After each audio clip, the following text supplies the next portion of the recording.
de Tito, el capítulo 3. ¿Se acuerdan, hermanos, que en el libro de Tito nos habla acerca de cómo eran los cretenses? Quiero, hermanos, para repasar esto, que vayamos otra vez al capítulo 1 y el versículo 12, dice así: uno de ellos, su propio profeta, dijo: los cretenses siempre mentirosos, malas bestias, glotones ociosos.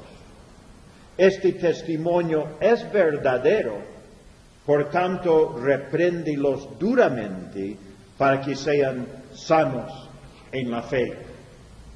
Entonces, hermanos, ¿cuál es la situación de los cretenses? ¿Qué nos dice ahí? Son siempre mentirosos, malas bestias.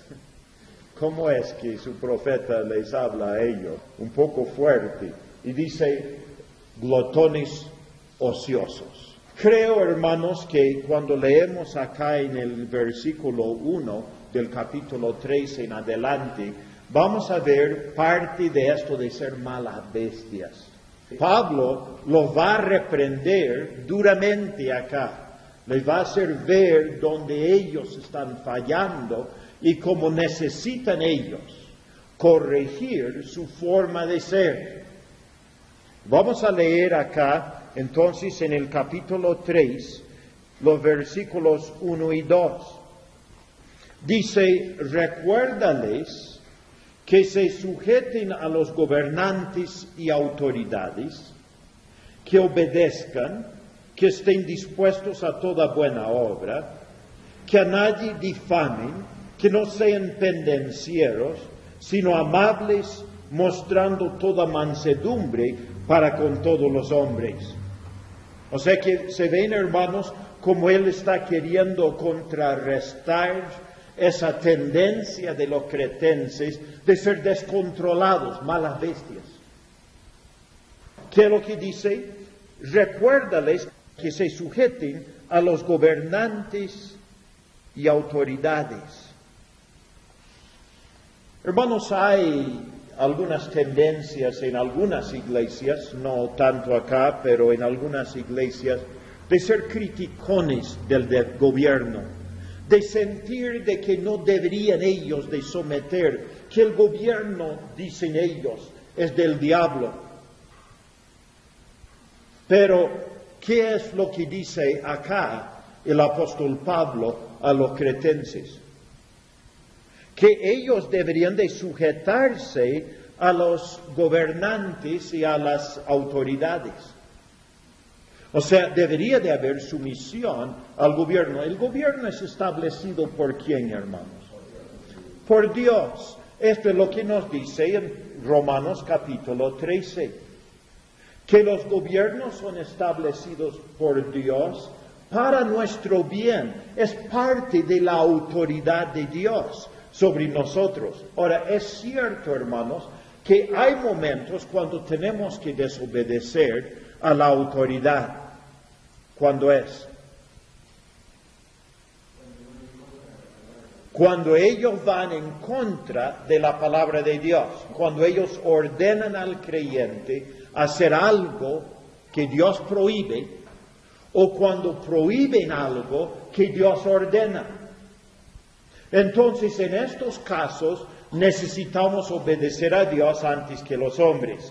En el libro de los Hechos, capítulo 4, capítulo 5, Pedro dice a las autoridades, dice, juzguen ustedes si es necesario obedecer a ustedes antes que a Dios, porque no podemos dejar de hablar lo que Cristo Jesús nos ha ordenado. O en otras palabras, ellos dicen, tenemos que obedecer a Dios primero.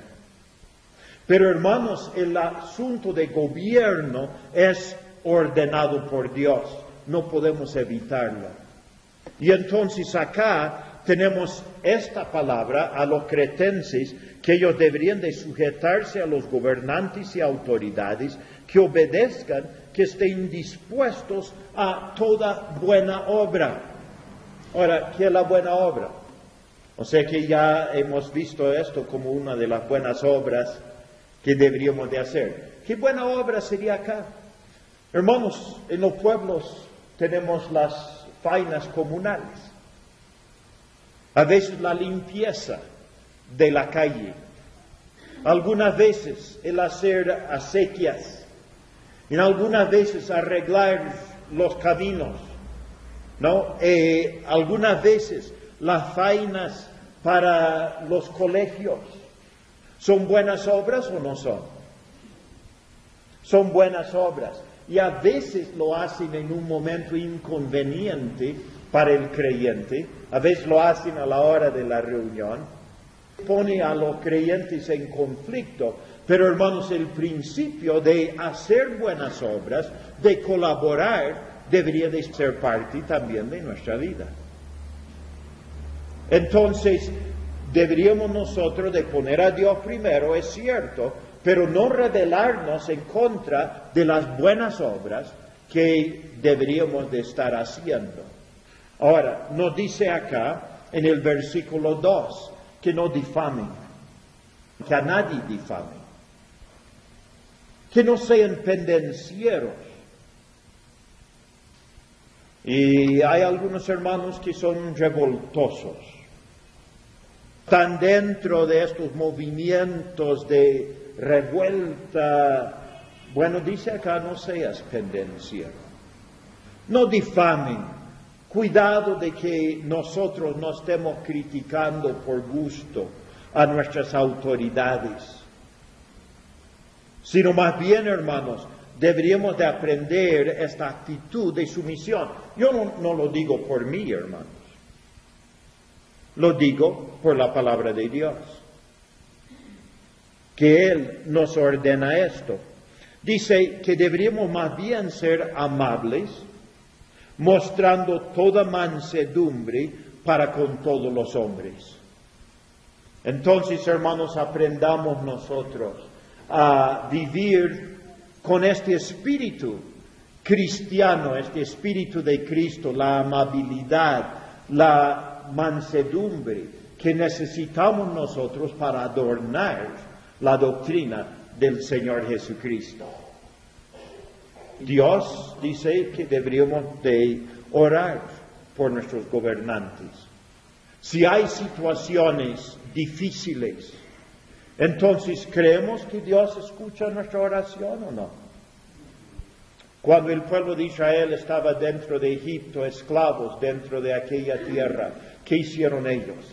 Clamaron a Jehová y Dios, dice, los miró y los reconoció Dios. Y Dios levantó un libertador. Era lo que Dios había hecho para ellos. Entonces nosotros también deberíamos de aprender esto. Versículo 3 dice, porque nosotros también éramos en otro tiempo insensatos, rebeldes, extraviados, esclavos de concupiscencias y deleites diversos, viviendo en malicia y envidia, aborrecibles y aborreciéndonos unos a otros. Es un cuadro muy bonito de nosotros, hermanos. No tan bonito, ¿no es así? O sea, más bien nos hace ver de que hemos sido bastante malos en un tiempo. Éramos insensatos, rebeldes, extraviados, esclavos de concupiscencias y deleites diversos, viviendo en malicia y envidia, aborrecibles y aborreciéndonos unos a otros. Pablo dice, nosotros éramos. ¿Está refiriéndose a quién? A él mismo y Tito. Porque está escribiendo a Tito, ¿o no? Dice, nosotros, tú y yo, también éramos así en un tiempo. Aunque Pablo era un hombre religioso, pero dentro del corazón, ¿qué es lo que había? Había también estas situaciones en que él también era egoísta, pensaba en sí mismo, aborrecía a los demás, era aborrecible en sus actitudes, en sus características, a pesar de que buscaba guardar la ley en su forma exterior. En lo interior, hermanos, era un hombre que andaba mal delante de Dios. En el libro de Isaías vemos algo que creo que es interesante en este sentido. Isaías capítulo 64 y el versículo 6. Dice así: si bien todos nosotros somos como suciedad, y todas nuestras justicias como trapo de inmundicia, y caímos todos nosotros como la hoja, y nuestras maldades nos llevaron como viento. ¿Qué nos dice acá sobre nuestras justicias? Todas nuestras justicias eran como trapo de inmundicia. No servían para nada, hermanos. Eran asquerosos delante de Dios. ¿Podríamos salvarnos a nosotros mismos, hermanos? ¿Qué dicen ustedes? ¿Podríamos salvarnos a nosotros mismos con estas actitudes? De ninguna manera. En Efesios capítulo 2,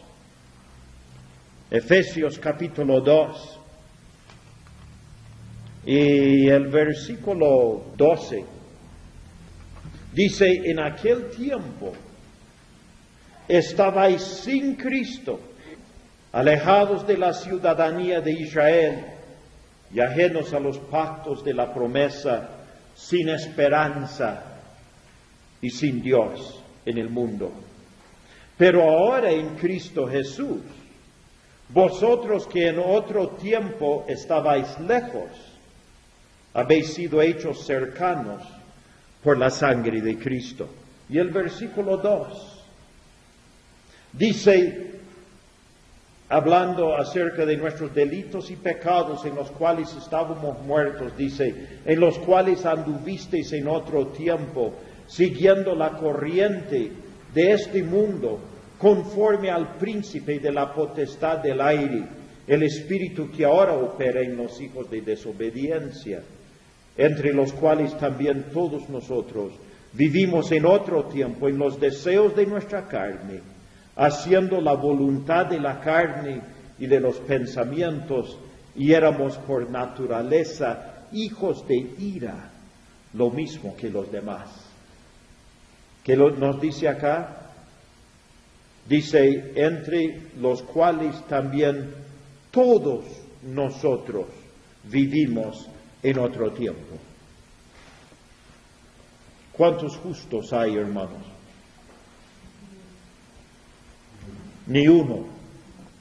Pero volviendo a Tito capítulo 3 y el versículo 4, dice: pero cuando se manifestó la bondad de Dios nuestro Salvador y su amor para con los hombres, nos salvó, no por obras de justicia que nosotros hubiéramos hecho, sino por su misericordia, por el lavamiento de la regeneración y por la renovación en el Espíritu Santo, el cual derramó en nosotros abundantemente por Jesucristo nuestro Salvador, para que, justificados por su gracia, viniésemos a ser herederos conforme a la esperanza de la vida eterna.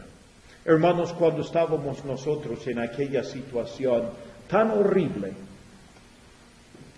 ¿qué es lo que se manifestó, hermanos? Se manifestó la bondad de Dios nuestro Salvador y su amor para con los hombres. Hermanos, ¿Dios ama al pecador o no ama? Dios ama al pecador. ¿Y nosotros, hermanos, deberíamos de amar al pecador? deberíamos de amar al pecador.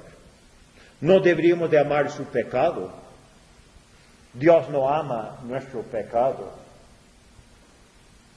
Pero, hermanos, Dios nos ha amado a nosotros aún en aquella situación de pecaminosidad. Tito tenía que ministrar dentro de un ambiente feo, un ambiente terrible, pero debería de amar a aquellas personas, hermanos, con quien tenía que hablar el Evangelio de Cristo, ¿o no? Debería de amarles, debería de recordar que Dios en su bondad nos ha alcanzado a nosotros en nuestro pecado y que somos salvos, nos dice acá en el versículo 5, no por obras de justicia que nosotros hubiéramos hecho, sino por su misericordia. Entonces, hermanos, no hay ninguna persona que a través de las obras de justicia propia de Él podrá salvarse. Nadie se va a salvar solo. Todos somos pecadores. Todos hemos sido pecadores. Y todos nosotros, hermanos, hemos recibido la gracia de Dios, la bondad de Dios hacia nosotros. Entonces, nuestra actitud hacia el pecador, ¿cómo debería de ser? Hermanos, también deberíamos de ser bondadosos para con ellos y buscar reflejar en ellos esta bondad de nuestro Salvador. Nos dice, nos salvó no por obras de justicia que nosotros hubiéramos hecho, sino por su misericordia, por el lavamiento de la regeneración y por la renovación en el Espíritu Santo. Quiero, hermanos, que noten ustedes acá estas palabras por.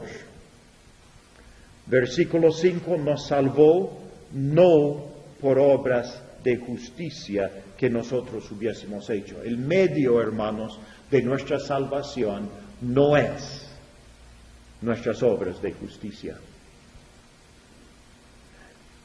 sino por su misericordia. ¿Cuál es el medio, hermanos, de nuestra salvación? La misericordia de Dios. ¿Qué quiere decir, hermanos, la palabra misericordia? Quiere decir que Dios nos trata mejor de lo que lo merecemos. Dios nos trata mejor de lo que merecemos. Esa es la misericordia. La justicia, hermanos, es que tratarnos de acuerdo a lo que merecemos. ¿O no? Si Dios nos trata con justicia, nos da lo que merecemos. ¿Qué nos daría Dios en su justicia, hermanos? Castigo eterno. Pero Dios nos trata mejor de lo que merecemos. Eso es misericordia. Pero sabe, hermanos, con la misericordia hay más, dos por. O sea, esta palabra por acá en este versículo. Versículo 5, por su misericordia, por el lavamiento de la regeneración. O sea, el medio de nuestra salvación también, ¿cuál es? Él nos lava a través de la regeneración. Ahora, ¿qué quiere decir, hermanos, la palabra regeneración? ¿Saben? Quiere decir la producción de vida nueva dentro de nosotros. O sea, Dios produce dentro de nosotros vida nueva, nos hace nacer de nuevo. Tenemos el texto que todos conocemos, 2 Corintios capítulo 5, versículo 17, dice, de modo que si alguno está en Cristo, nueva criatura es. Las cosas viejas pasaron, y aquí todas son hechas nuevas. Si estamos en Cristo, ¿qué es lo que pasa dentro de nosotros? Hay la producción de vida nueva. Lo viejo pasó, hay la producción de vida nueva dentro de nosotros.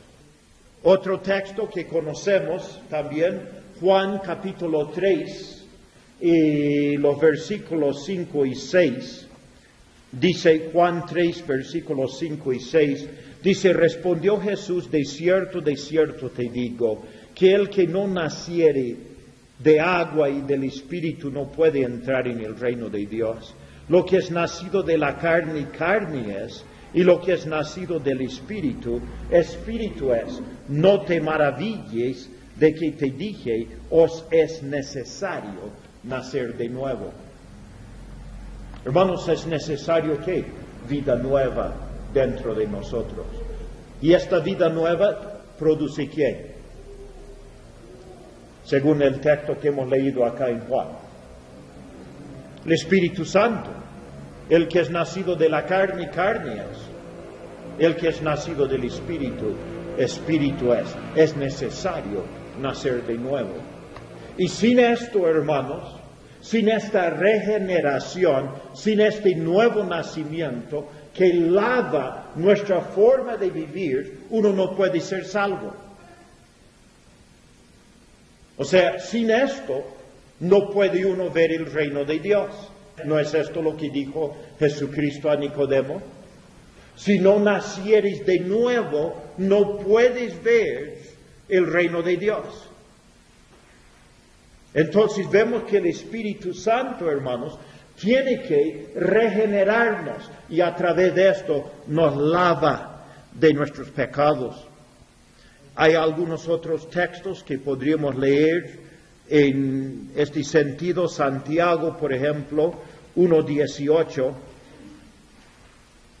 Santiago 1:18 nos dice así: Él de su voluntad nos hizo nacer por la palabra de verdad, para que seamos primicias de sus criaturas.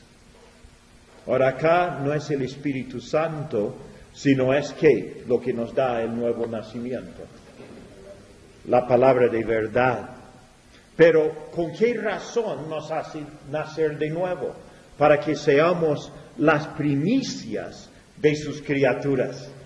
O sea, que nosotros seamos lo más especial, lo primero en el reino de Dios, a través del nuevo nacimiento. Hay otros textos, pero creo que los vamos a dejar por ahora. Y dice así, ¿no? Volviendo otra vez a Tito capítulo 3, y el versículo 5 dice, nos salvó no por obras de justicia que nosotros hubiéramos hecho, sino por su misericordia, por el lavamiento de la regeneración. Note, lavamiento de la regeneración. Cuando nos hace nacer de nuevo, nos lava de nuestros pecados. O sea, nos limpia. Hay una limpieza que viene a través de una vida nueva dentro de nosotros. Y también habla acá de la renovación en el Espíritu Santo. O sea que ya el Espíritu Santo, ¿qué hace dentro de nuestras vidas? Nos renueva, nos cambia nuestra mente, nuestro ser. Hermanos, las malas bestias de los cretenses, ¿podían ellos ser renovados o no? Los glotones ociosos de los cretenses, ¿podían ser renovados?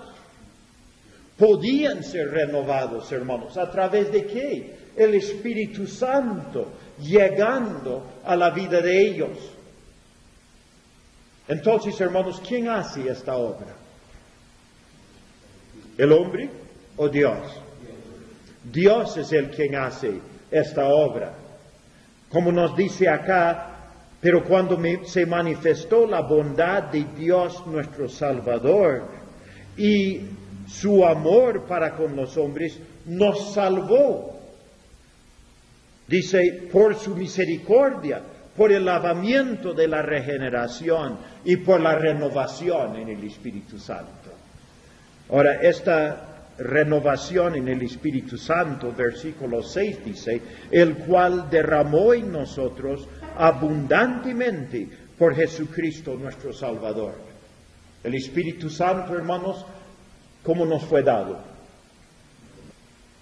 Por Él, Señor Jesucristo, ¿no es así? Él derrama el Espíritu Santo dentro de nuestras vidas. Cuando nosotros leemos ahí en Juan capítulo 7, que dice Jesucristo, si alguno tiene sed, venga a mí, beba. El que cree en mí, como dice la Escritura, de su interior correrán ríos de agua viva. Esto dijo del Espíritu que habían de recibir los que creyesen en Él. Por beber de Jesucristo es derramado en nuestros corazones el Espíritu Santo, quien nos renueva y nos hace nuevas criaturas, hermanos. Y esta es la forma en que nuestra vida es transformada por obra de Dios. Nos dice que fue derramado en nosotros abundantemente por Jesucristo nuestro Salvador, para que justificados por su gracia, otra vez tenemos ¿cómo somos justos delante de Dios? ¿Cómo somos declarados justos ante Dios? Por la gracia de Jesucristo somos declarados justos delante de Dios, no mereciendo nosotros esta salvación, pero recibiendo la salvación por la gracia de Jesucristo. Dice, viniésemos a ser herederos conforme a la esperanza de vida eterna. Hermanos, ya que somos justificados por la gracia de Dios, ¿hay esperanza en nosotros o no hay? Hay esperanza en nosotros. ¿Esperanza de qué? Somos herederos ¿de qué? De la vida eterna. La gracia de Dios obrando dentro del corazón del hombre nos hace herederos de vida eterna, gente con esperanza. ¿Ustedes, hermanos, gozan de esta esperanza? Por sus propias obras nunca lo van a gozar, sino más bien mirando la gracia justificadora de Dios. Nosotros tenemos esperanza de vida eterna. Ahora, sigue diciendo el versículo 8. Dice, palabra fiel es esta. Y en estas cosas quiero que insistas con firmeza, para que los que creen en Dios procuren ocuparse en buenas obras. Estas cosas son buenas y útiles a los hombres. ¿Qué es bueno y útil a los hombres? Las buenas obras. ¿En qué deberíamos de insistir con firmeza? Que los que creen en Dios deberían de ocuparse en buenas obras. Y acá, hermanos, quiero hablar de esta palabra buenas obras. ¿Cuántas veces hay en el libro de Tito esta palabra buenas obras? 6 veces. Nunca se habla en contra de las buenas obras. Siempre se habla a favor de las buenas obras. Las buenas obras no nos salvan, obras de justicia no nos salvan. Pero las buenas obras son una parte esencial de la vida del creyente. Los que creen en Dios deberían de ocuparse en buenas obras. En el capítulo 1, versículo 16, dice así, profesan conocer a Dios, pero con los hechos lo niegan, siendo abominables y rebeldes, reprobados en cuanto a toda buena obra. Hermanos, si profesamos conocer a Dios, pero no hacemos buenas obras, nos engañamos a nosotros mismos. ¿No es así? Profesan conocer a Dios, pero con los hechos lo niegan. No tienen buenas obras. Las buenas obras tienen que demostrarse dentro de la vida del creyente. En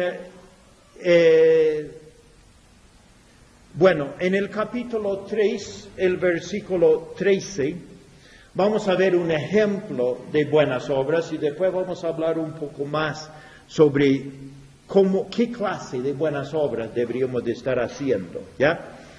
3:13 dice, a Zenas, intérprete de la ley, y a Apolos, encamínales con solicitud, de modo que nada les falte. Y aprenden también los nuestros a ocuparse en buenas obras para los casos de necesidad, para que no sean sin fruto. Otra vez tenemos esta palabra buenas obras. ¿No es así? Hermanos, ¿cómo iban a demostrar las buenas obras acá? Había hermanos que venían con la palabra de Dios. Había este abogado Zenas y también había Apolos, un hombre elocuente en la solicitud, dice acá, para que nada le falte. En otras palabras, hermanos, los creyentes deberían de apoyarles a ellos en su ministerio, deberían de ayudarles económicamente. Esto es buena obra, buena obra. Con esto iban a tener fruto para su cuenta cuando llegaran delante de Dios. Fruto, producto en su vida espiritual, ayudando a estos siervos de Dios. Entonces, hermanos, vemos de que esto es parte de la vida cristiana. Podríamos nosotros pensar de otras formas de buenas obras. Yo pienso, por ejemplo, hermanos, de obras de compasión. Hay personas que están en necesidad. Vamos a cerrar nuestros corazones para con los que están en necesidad, o vamos a ser dadivosos para con ellos. Dadivosos. Esta es parte de la vida cristiana, hermanos. Tenemos acá obras de servicio. Usted, hermano, es persona serviciable. Está dispuesto a ayudar a diferentes personas en sus necesidades, en sus deseos aún. O sea, es parte de las buenas obras que deberíamos nosotros de estar haciendo. Las buenas obras en el extender el Evangelio de Cristo. Lo que más el hombre necesita es el Evangelio de Cristo. ¿Qué tal? Usted ayuda a las personas a llegar a conocer a Cristo como Salvador. Es parte de sus buenas obras que usted debería de estar haciendo. Acá en la iglesia, usted está colaborando en el ministerio, en el trabajo espiritual. Está usted colaborando en la edificación de esta iglesia del Señor Jesucristo. Estas son buenas obras en las cuales todos deberíamos de estar ocupados. O sea, el Espíritu de Dios debería de estar enseñándonos en qué buenas obras podemos estar ocupándonos. Quizá un texto podríamos ver en Mateo capítulo 5, donde Jesucristo habla de las buenas obras. Mateo capítulo 5 y el versículo 14. Dice, vosotros sois la luz del mundo. Una ciudad asentada sobre un monte no se puede esconder. Ni se enciende una luz y se pone debajo de un almud, sino sobre el candelero, y alumbra a todos los que están en casa. Así alumbre vuestra luz delante de los hombres, para que vean vuestras buenas obras y glorifiquen a vuestro Padre que está en los cielos. Ahora, es cierto, hermanos, que no queremos hacer alarde de nuestras buenas obras. En el capítulo 6 nos dice de que nuestras oraciones deberíamos nosotros de hacerlo en secreto. Nuestros ayunos deberíamos de hacerlo en secreto. Nuestras limosnas deberíamos de hacerlo en secreto. O sea, nosotros no deberíamos de estar haciendo alarde de nuestras buenas obras, o sea, alabándonos a través de nuestras buenas obras. Pero por otro lado dice, que vean los hombres vuestras buenas obras y glorifiquen a su Padre que está en los cielos. Si estamos llenos de buenas obras, ¿se puede esconderlo o no? No se puede, hermanos. Es algo que de hecho va a traer gloria al nombre de Dios. Y ahora Tito tenía que enseñar a los creyentes de Creta de que ellos deberían de ser cuidadosos de estar viviendo en buenas obras. En el libro de Romanos, capítulo 6, hermanos, ustedes saben, algunos han escuchado lo que he dicho acá acerca de los medio bautizados. Capítulo 6 de Romanos nos habla acerca de cómo es el bautismo, qué significa. Significa que somos sepultados con Cristo y también hemos resucitado con Él para vida nueva, ¿no? Y en esta vida nueva, ¿cómo vamos a vivir? Acá el versículo 13 dice, ni tampoco presentéis vuestros miembros al pecado como instrumentos de iniquidad, sino presentaos vosotros mismos a Dios como vivos de entre los muertos y vuestros miembros a Dios como instrumentos de justicia. Nuestros miembros tenemos que presentar a Dios como instrumentos de justicia. ¿Qué quiere decir, hermanos, esto? Cuando nosotros sepultamos la vida vieja, nuestros miembros, que son nuestras manos, nuestra boca, nuestros ojos, nuestro corazón, todo nuestro ser, nuestros oídos, antes nosotros presentábamos, en la vida vieja, presentábamos estos miembros para ser instrumentos de pecado. Ya a través de la mano pecaba, a través del ojo pecaba, a través de la boca pecaba. Eran instrumentos del pecado. Pero ahora he muerto a aquella vida. Ahora, esta boca ya no va a ser instrumento de pecado, pero va a ser instrumento de ¿qué? Para hacer buenas obras, ¿o no? Instrumentos de justicia, de rectitud, para ayudar a otros. ¿No? Antes mis oídos escuchaban las cosas que no convenían. Ahora son instrumentos para hacer buenas obras, para aprender, para que a través de esto yo haga las buenas obras. Entonces, hermanos, el medio bautizado, ¿cuál es? Es el hermano que se ha metido bajo el agua y se ha dejado bajo el agua. O en otras palabras, no ha resucitado para hacer buenas obras. O sea que lo dejó ahí bajo el agua, ahí murió a la vida vieja, pero no hace nada para nuestro Dios. Hermanos, Dios quiere que le sirvamos. Y por eso dice, hay que insistir a los creyentes de que sean hacedores de buenas obras. Entonces, hermanos, espero de que nosotros aprendamos estas cosas tan importantes para nosotros. Volviendo a Tito, capítulo 3, versículo 9.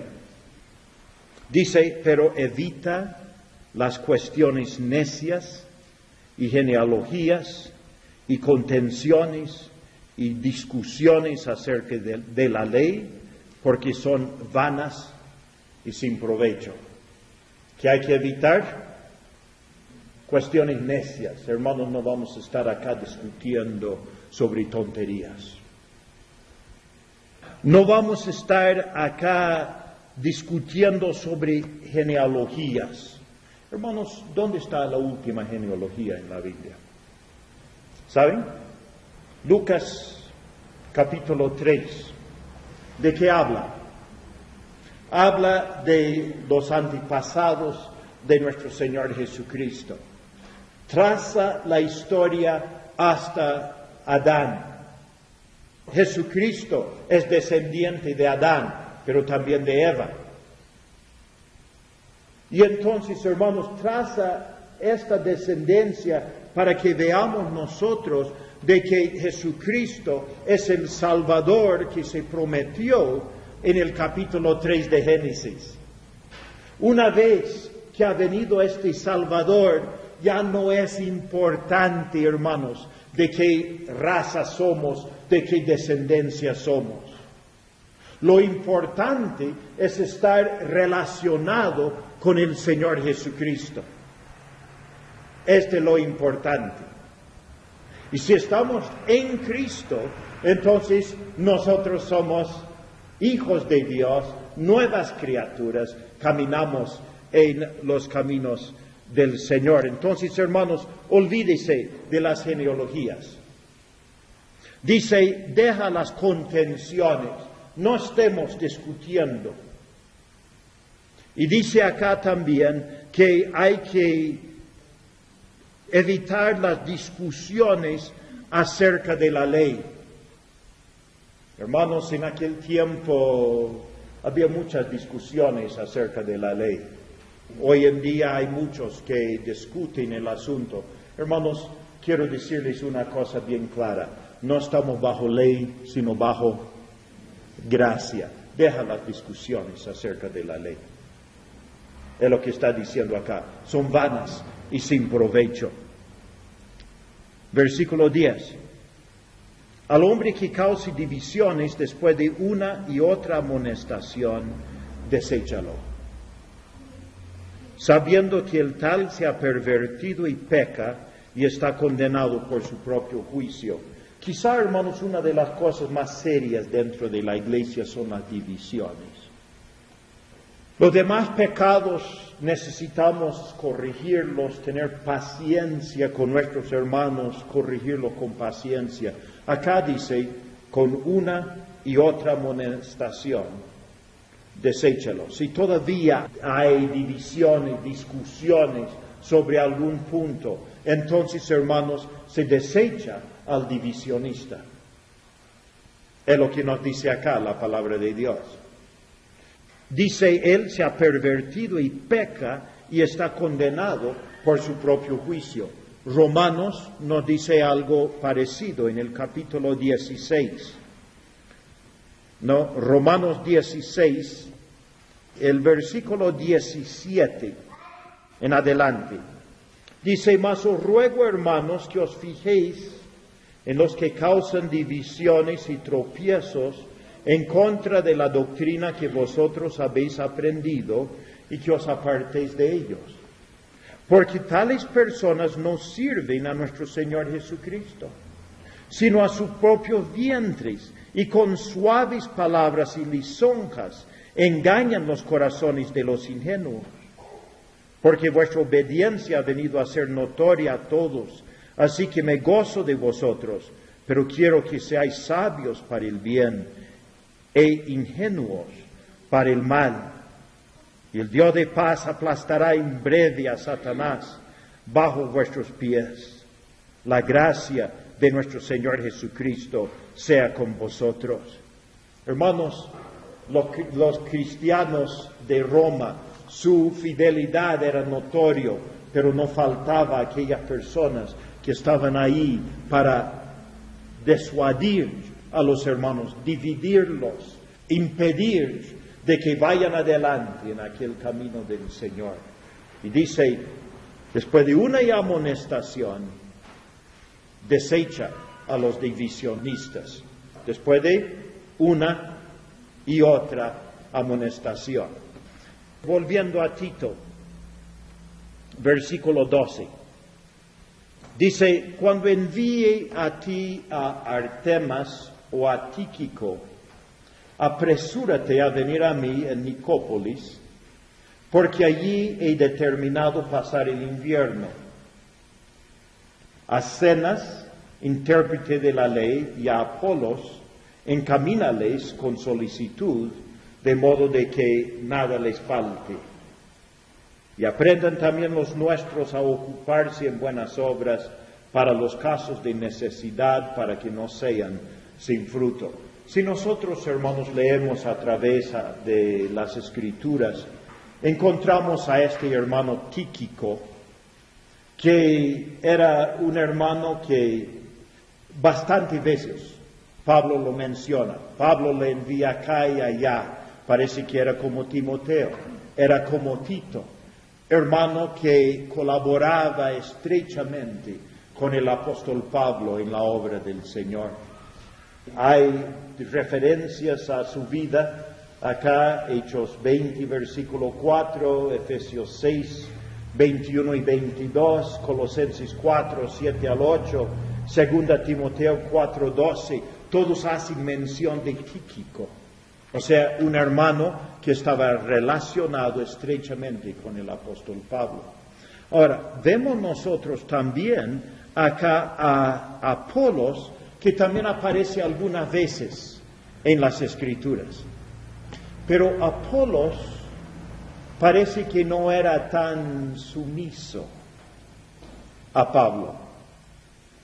Él tenía sus propias formas de trabajar. Y quiero mencionar esto, hermanos. Un texto está en 1 Corintios, capítulo 16. 1 Corintios, capítulo 16, y el versículo 12.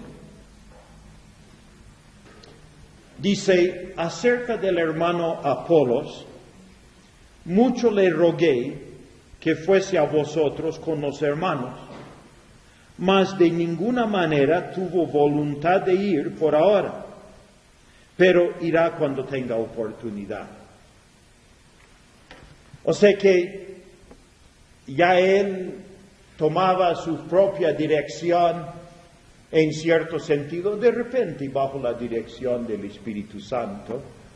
No vamos a decir de que era rebelde a la voluntad de Dios, pero él de todas maneras ya era en cierto sentido de otro grupo, podríamos decir. Pero ¿qué dice Pablo respecto a él en la obra del Señor?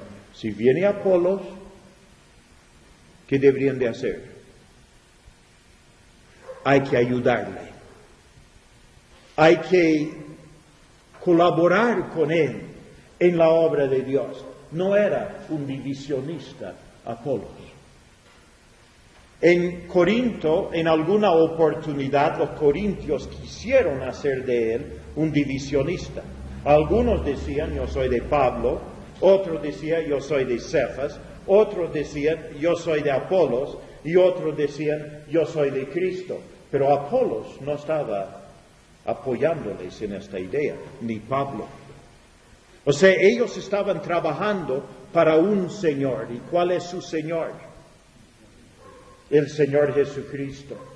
Y entonces Pablo dice, mira, Apolos, este hermano elocuente en las Escrituras, este hermano Apolos puede ser de ayuda a ustedes, aunque a mí no me obedece siempre.